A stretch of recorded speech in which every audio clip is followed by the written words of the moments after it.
Jeudi 14 mars, il est 6h30. Bienvenue à ce premier point de l'actualité sur RTI 1.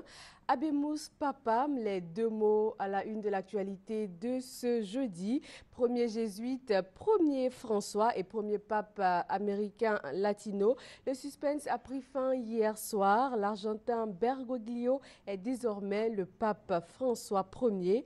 Devant des milliers de fidèles rassemblés place Saint-Pierre, le pape a dit sa première prière. Gabriel Zani revient sur ces moments. Fumée blanche à Rome, signe d'une bonne nouvelle pour les chrétiens catholiques. Annuncio vobis gaudium magnum, habemus papam. Le successeur de Benoît XVI est connu. C'est le cardinal George Mario Bergoglio. Une immense clameur retentit aussitôt place Saint-Pierre.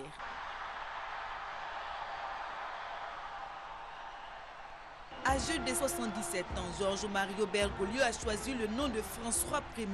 Il ne faisait pas partie des papabili, les cardinaux favoris de la course au siège de Saint-Pierre.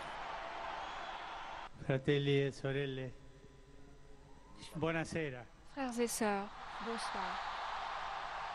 Voi sapete Vous savez che il dovere del conclave que le devoir du conclave era di dare un vescovo a Roma. est de donner un évêque à Rome. Sembra che Il semble i miei fratelli cardinali que mes frères sono andati a cardinaux prenderlo quasi alla sont fine del allés mondo. le chercher presque à la Ma fin du siamo monde, qui. mais nous sommes ici. Délivrance à Rome, délivrance aussi à Abidjan. C'est la fin de plus d'un mois de suspense et de supputation depuis la démission de Benoît XVI le 11 février dernier. L'Église a besoin d'un pape qui va comprendre l'humanité. Parce qu'aujourd'hui, il y a tellement de déviations. On parle des votes homosexuels, des familles, hommes-hommes avec enfants, femmes-femmes avec enfants. Nous, aujourd'hui, on veut un pape qui va trancher. Un pape véritablement charismatique, un pape qui sait donner la voix, un pape qui sait faire appliquer en tout cas la tradition. Nous avons une tradition à préserver, une tradition à suivre. Donc un pape qui mette en avant toutes ces valeurs-là et qui puisse véritablement aider les chrétiens catholiques à retrouver leur foi. L'essentiel de ce que l'Église attend réside dans l'unité. Lorsque Jésus devait quitter notre terre, ce pourquoi il a prié essentiellement, c'est pour l'unité de ses fidèles, l'unité des chrétiens. Que ce soit quelqu'un qui rassemble le peuple de Dieu.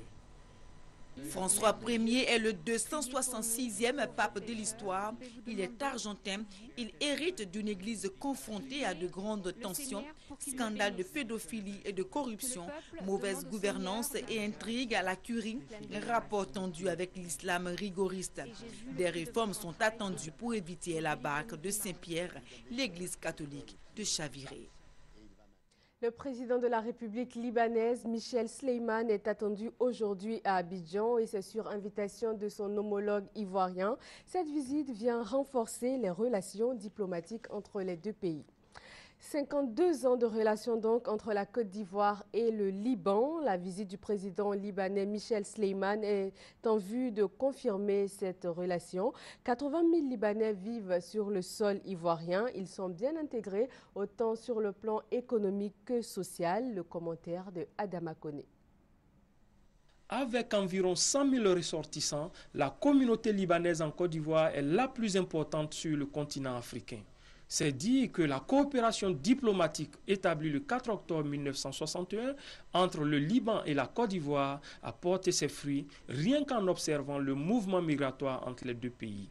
Le Liban a été le premier pays arabe qui a ouvert une ambassade en Côte d'Ivoire en 1961. C'est très important pour nous deux, les deux pays, les deux peuples. Cette visite, il va ouvrir beaucoup de portes, beaucoup d'horizons. Les grands mouvements de Libanais vers la Côte d'Ivoire ont été enregistrés dans les années 70 et 80. Leur intégration est une réalité. En 2011, 6 000 Libanais ont obtenu la nationalité ivoirienne. Nous, les Libanais, en Côte d'Ivoire, nous sommes ivoiriens. Je parle ça devant tout le monde, nous sommes de même famille. Parce que quelqu'un m'a dit, qu'est-ce que vous pouvez dire un message au peuple ivoirien? J'ai dit non. Je envoie un message à le peuple ivoiro-libanais parce que nous sommes ivoiriens aussi. Et depuis longtemps, nous sommes très bien intégrés là. Et il y a beaucoup de Libanais qui sont mariés avec des Ivoiriennes et ils ont des enfants d'origine ivoirienne. Je suis sûr qu'ensemble, on va construire l'avenir. Aujourd'hui, cette communauté est une pièce importante de la machine économique du pays. Selon le conseiller économique et social ivoirien d'origine libanaise, Roland Daguerre, les activités des Libanais pèsent autour de 35% dans l'économie ivoirienne. 3 indicateurs permettent de traduire ce chiffre en éléments simples. Le premier, le nombre d'entreprises. Officiellement, la Chambre de commerce libanaise en Côte d'Ivoire déclare 250 entreprises. La réalité est bien loin. Ce sont 3000 sociétés créées par les Libanais vivant en Côte d'Ivoire. Vous savez combien d'Ivoiriens travaillent chez les Libanais dans tous les domaines? Plus que 400 000. Deuxième indicateur, ces entreprises alimentent les caisses de l'État à hauteur de 350 milliards de francs CFA au titre de paiement d'impôts. Troisième indicateur, la répartition et le poids de ces entreprises. Elles représentent 60% du parc immobilier privé ivoirien, 70% du secteur de l'imprimerie et packaging et 43% de l'activité industrielle. Un tableau économico-diplomatique qui vaut bien le déplacement du président libanais en Côte d'Ivoire. C'est une visite historique. Historique. Fin hier des travaux du premier séminaire gouvernemental de l'année 2013. Les ministres ont passé en revue leurs actions de l'année écoulée. Ils ont surtout planché sur l'adoption du programme de travail gouvernemental pour l'année 2013. Viviane Aïman sur place au palais présidentiel. Après une journée et demie de travail à huis clos, le gouvernement, sous la conduite du Premier ministre Daniel Kablan-Duncan, a fait le bilan de son action au cours de l'année 2012 et a fixé ses priorités et ses objectifs pour l'année 2013. Dans ce cadre, les ministres ont présenté les différents projets qu'ils entendent initier au sein de leurs différents départements ministériels. Le bilan 2012 de l'action gouvernementale souligne de nombreuses réalisations dans plusieurs domaines. Reste cependant qu'au cours de l'année 2012, les fournitures d'eau et d'électricité ont été défaillantes dans certains quartiers d'Abidjan et certaines localités de l'intérieur du pays. Situation que le président de la République a déplorée. Il a ordonné qu'une solution soit rapidement trouvée. Les ministres en charge des départements ministériels concernés sont longuement intervenus au cours du séminaire pour expliquer les causes de ces défaillances et présenter les dispositions qu'ils entendent prendre pour y remédier. Aucun investissement n'a été fait pendant près de 13 ans. Le gouvernement a fait l'effort de construire des capacités suffisantes, mais il demeure que les lignes de transport et la distribution sont très vétustes dans notre pays. Il y aura toujours des coupures. Les coupures font partie de qu'on appelle des systèmes d'électricité, même dans les pays développés. Vous entendez souvent qu'il y a des coupures en Amérique, il y a des coupures en France. Lorsqu'il y a des intempéries, ce n'est pas évidemment une justification que je veux donner, car notre objectif, comme nous l'a demandé le président, c'est d'améliorer la qualité de la fourniture de l'électricité. C'est ce que nous faisons et vous verrez que 2013 sera mieux que 2012, comme 2012 a été meilleur à 2011. Et 2014 sera encore meilleur. Le séminaire a décidé que le Conseil du gouvernement du 21 mars et le Conseil des ministres du 22 mars consacrent un volet spécial à ces questions. S'agissant du PTG 2013, le programme de travail du gouvernement pour l'année 2013, priorité sera donnée en premier lieu à la paix et la sécurité, en second lieu à la réconciliation nationale, en troisième lieu à la relance économique et la reconstruction post-crise. 3 axes classés prioritaires par le chef de l'État. À l'intérieur de ce cadre, le séminaire a défini plusieurs actions que les ministères devront mettre en œuvre. On note quelques-unes. La poursuite des actions visant l'amélioration de la sécurité, le renforcement des capacités de la police, le DDR et la réorganisation de la confrérie d'Ozo, la poursuite des actions en vue du retour de nos compatriotes encore en exil, La poursuite du dialogue politique avec l'opposition et l'adoption des textes sur le statut de l'opposition et le financement des partis politiques. La couverture de l'ensemble du territoire national par la RTI et l'approfondissement de la libéralisation de l'espace audiovisuel. La promotion de la conservation et de la transformation des produits agricoles, la relance de la production risicole et l'approvisionnement en ressources animales et halieutiques. La construction de la gare routière interurbaine d'Abidjan, celle du chemin de fer San Pedro-Mans, la réhabilitation des aéroports de l'intérieur pour les vols domestiques. Le programme de travail adopté place à présent à son exécution. Le Premier ministre a averti le gouvernement qu'aucune concession ne sera faite au laxisme. De nombreuses réunions seront programmées pour suivre l'état d'avancement du PTG. On peut dire, messieurs les ministres d'État, mesdames et messieurs les ministres, que le plus dur commence, car il nous revient de veiller à la réalisation effective des activités que nous avons retenues comme étant prioritaires. Nous sommes presque à mi-parcours du mandat présidentiel et que nous ne pouvons pas nous permettre de ne pas aller vite.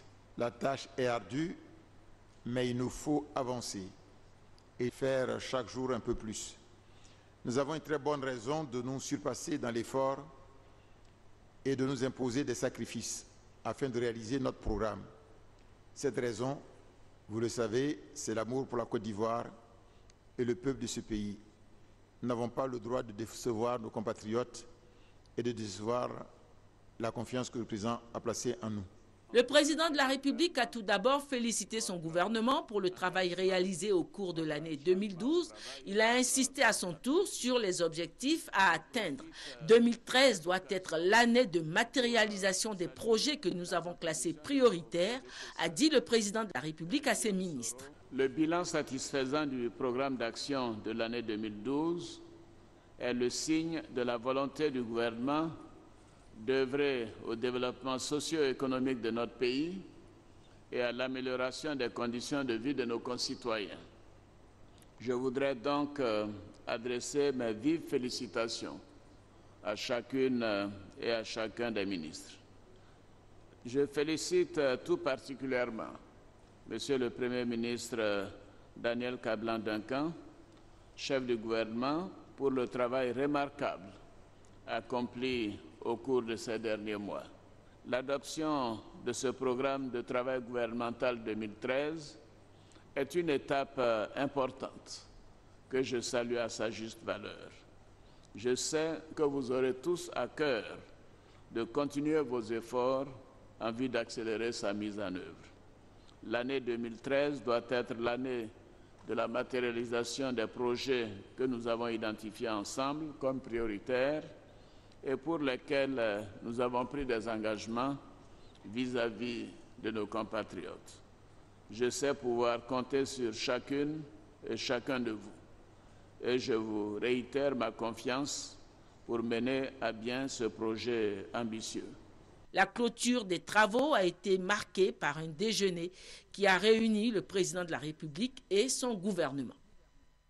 Un pas de plus dans la lutte pour la fraude contre l'électricité. Le gouvernement assouplit les conditions pour bénéficier d'un abonnement électrique domestique de 5 ampères. Les explications de Noël Niagno.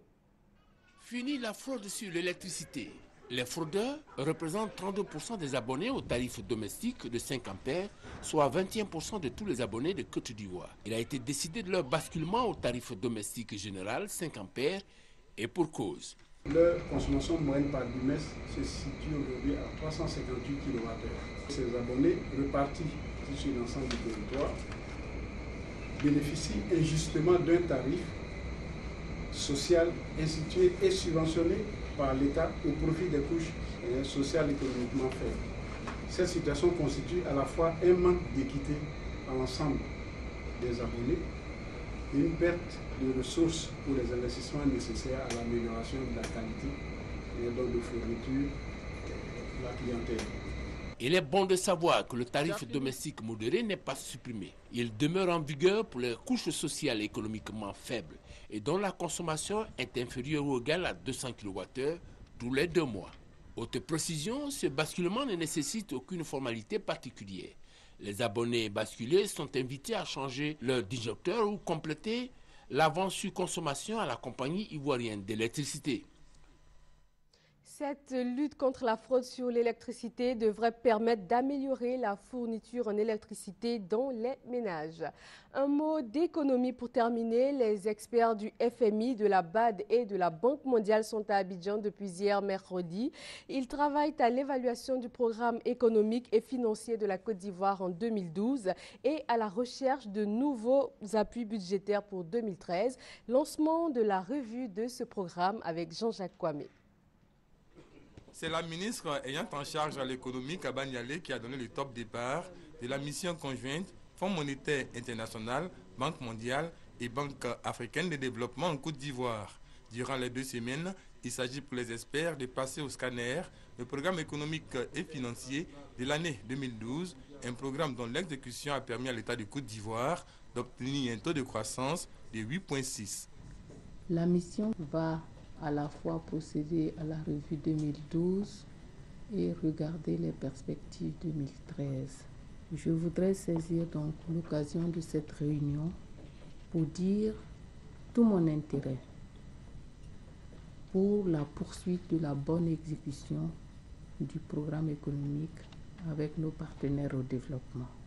Les politiques économiques que le gouvernement a mises en place fonctionnent et permettent une reprise de la croissance. Et une reprise de la croissance, c'est non seulement un chiffre de PIB, mais c'est surtout des revenus, c'est surtout de l'emploi et des bénéfices pour la population ivoirienne. Au-delà de ces avancées, les experts vont examiner les réformes du secteur de l'énergie. Autre point à l'ordre du jour de cette mission, l'exécution du budget 2012, les réformes de la filière café-cacao, la justice et la restructuration des banques publiques. Le gouvernement qui a enregistré une reprise de l'activité économique, l'amélioration de la situation sécuritaire et la bonne performance de la mobilisation des recettes fiscales espère avoir le satisfecit des experts après cette mission. Objectif, bénéficier d'un nouveau décaissement sous forme d'appui budgétaire au titre de la facilité élargie des crédits. Voilà qui met fin à cette édition. Vous pourrez la revoir sur les www.rti.ci. Je vous retrouve à 23h.